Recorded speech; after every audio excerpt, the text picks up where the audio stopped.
Hey everybody, and welcome to today's video in which we will model the lamp that you can see over here. Now this came as a direct request from one of the subscribers. He asked me how you can model this, and what I did here is I simply just took the image and put it on a plane that has the same width and height as the actual image. I've put this thing in centimeters instead of pixels, so I have a bigger model that I can work on. So let's start and see how we can model this interesting lamp.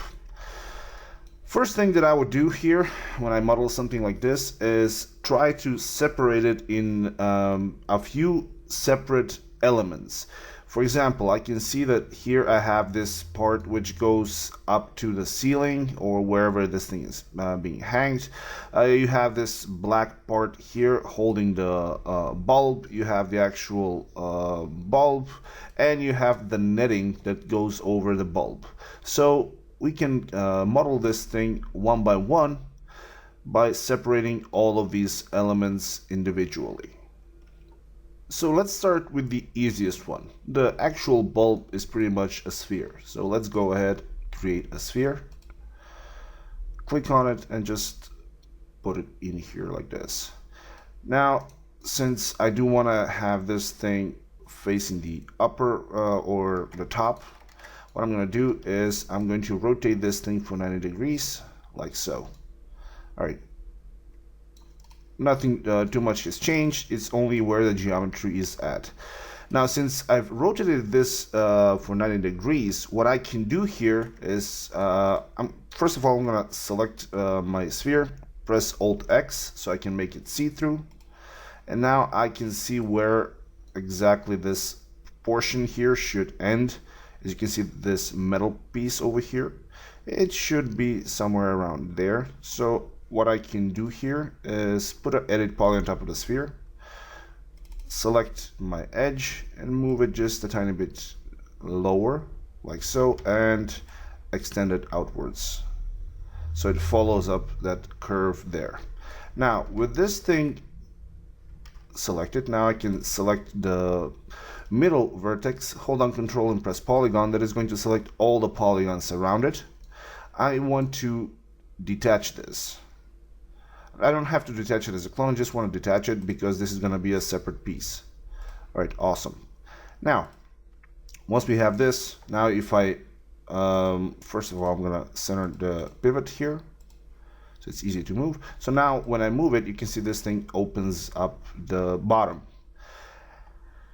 What I want to do here is actually just pull this thing a bit upwards till about so, because from what I can see here, there's some thickness to this thing. So in order to get that thickness, what we can do is simply go into the modifier stack and choose a shell modifier. This is going to give us that thickness that we want. Move it downwards a tiny bit, like so. And now if I put a turbo smooth on it, it's going to be very rough around the edges. So I need to add in some extra support edges around here. So I'm going to select the top and the bottom one and chamfer these two with a very small amount, like so. And if I want to have a sharper edge, I can just add in an extra segment, but I don't think it's going to be needed in this case. Just want to get some. There we go. Now it's much more smoother on the edges, so we got that roundness for it. All right, awesome. Now, before I do anything else, I am going to select both of these and just give them a color, which is going to be easier to see where I am at. This thing is a different element, so let's give it a darker color. All right, I can even give this thing a turbo smooth later on, so I get a really perfect sphere.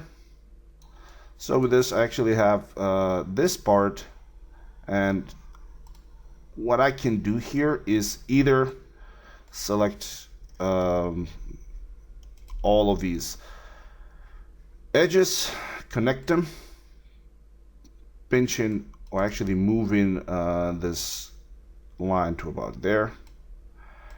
And now with this, I can select this thing and extrude it upwards to get that look that we have here, this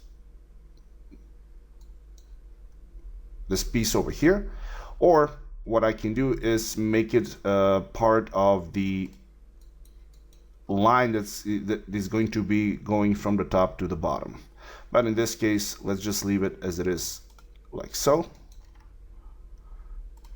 because I don't think we're really gonna be coming in that close here to be able to see if there's gonna be actually any details up this close. And as it is at the moment, if I check the turbo smooth with the edges that we just put in, this thing looks okay. It's satisfactory so far. All right, awesome.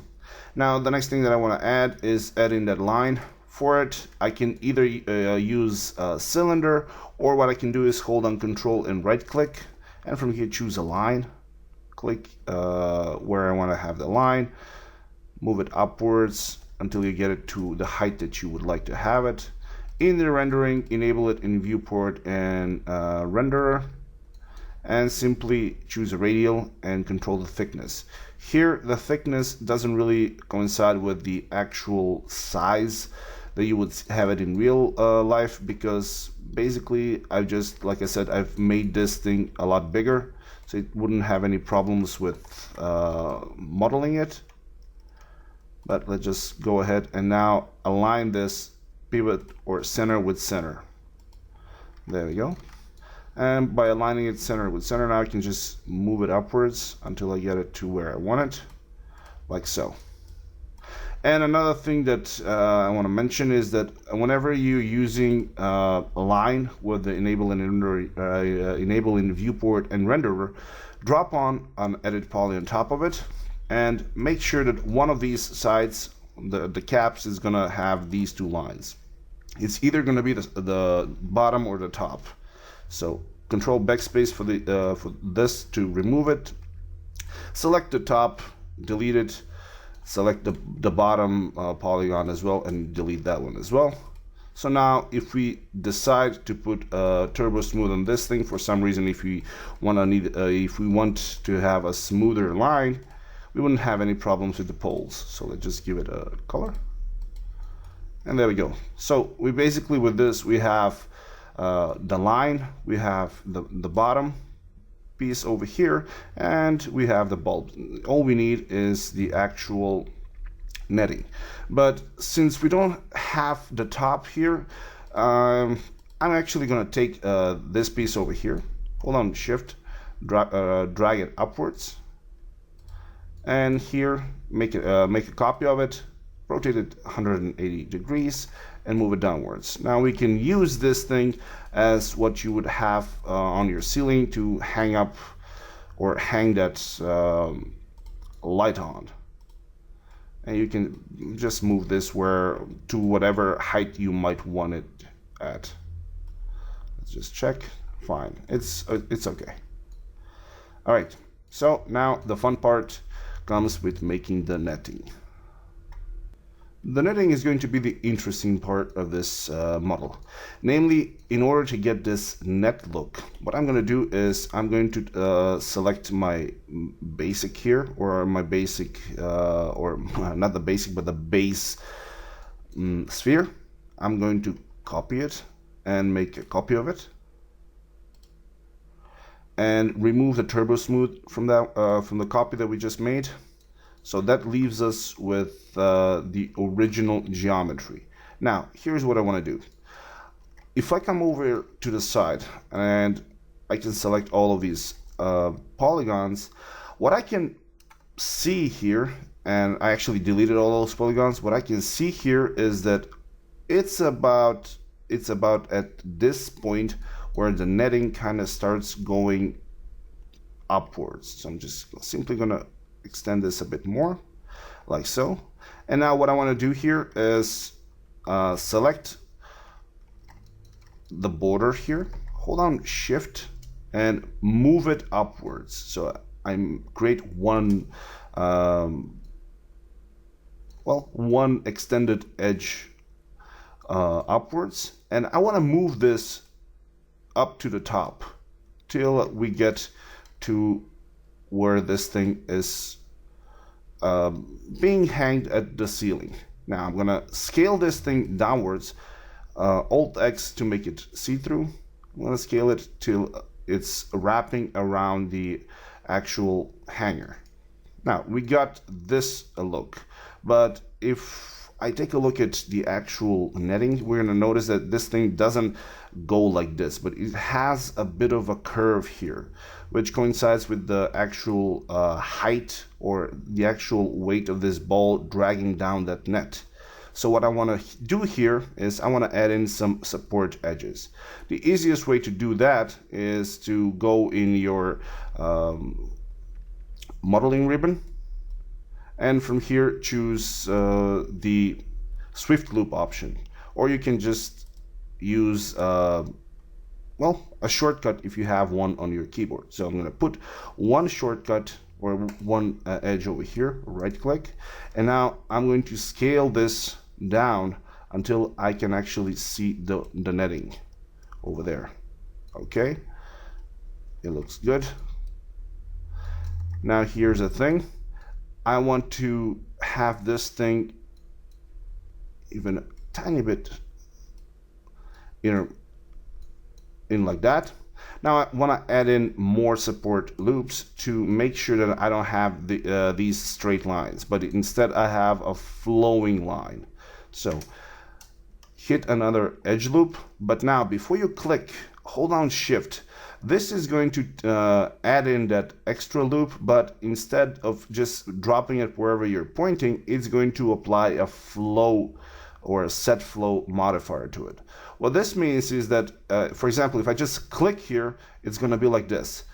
But if I undo this and hold down Shift and click, you're noticing that now it's averaging out the, well, the distance between the top and the bottom and putting one in the middle to average it out. So one more Shift click over here. There we go. Let's drop it down. Whoop, yep, I can see that now the flow is getting better. So let's try and add in more loops to help us with the flow or the silhouette of the webbing. Another thing that you might want to keep in mind is that it's a good idea to have consistency in the density of your geometry. So if we have this type of a dense geometry over here, it would be nice if we can continue that density up as well. So I'm gonna go and put in one like so. There we go. So now it's more or less at the same distance as the one on the top, even though these are a bit more elongated, but you would get this type of a result anyways if you had an actual net or web, because this thing is going to stretch. All right, so once we have this, what I want to do here is, before I do anything else, I want to select just the bottom here, the bottom edges, and I want to delete these. The reason is that if I take a look here, I can see that there is either some sort of a ring at the bottom, or this is a part where the actual bulb is supposed to squeeze through. So we're going to delete that. And what we're left with is this webbing, or at least this model that is around our light bulb. Now the problem here is that if I take a look at here, I can see that I have these squares that are actually not going the right way, but they are angled at 45 degrees. So the easiest way to get this done here is I'm going to go and put an edit poly on top of this one. So now select all of the edges. So click edge, Control A to select all edges. And now what I want to do is come down here, hold down Alt and deselect the bottom, and reselect these edges. So what we're going to do is just make sure that we don't have the bottom here, the bottom ring here selected, and we want to do the same thing with the top. So we want to select everything except the caps. So with this thing selected, now what we want to do is hit on connect, hit on settings to connect, and you get this look. So now we have all of these connections in the right manner, but we also have the original geometry. We don't need the original one, so the way to remove the original and only keep what we have left at the moment is with this selection, press Ctrl I. That is going to invert your selection. So with the inverted selection, after you press Ctrl I, press Ctrl backspace. That is going to remove those edges. And what you're left with is basically just the 45 degrees that we just created here. So now select all of those edges and click on settings next to create shape. This is going to create a line from it. Now here's a thing. If I click on linear, all of these lines are actually gonna stay sharp as they are. But if I take a look at my image or my reference image, I'm going to notice that they're actually smooth. So I'm going to choose the smooth for the shape type. Click OK. It's going to take a few seconds, and hopefully it will not crash. There we go. And now, with the original selected, I'm actually going to go and right click and hide it for the time being. And what we're left with is this sort of a geometry. Now, here I can control the thickness because at the moment it's way too thick. I'm going to make it 1. Do bear in mind though, if you're making this in real life units, 1 centimeter is going to be way too much. But since I have this thing made in a bigger scale, it's not a problem. All right. Awesome. I can see I have some remnants of that circle here. I can actually go in, and where that circle is ending, I can put in another. Well, let's just do it here. Edit poly. There we go. So create the shape. Smooth. Awesome. Select this thing, move it downwards just a tiny bit, make this thing a tad bit thicker. Yeah, we can use this as the base.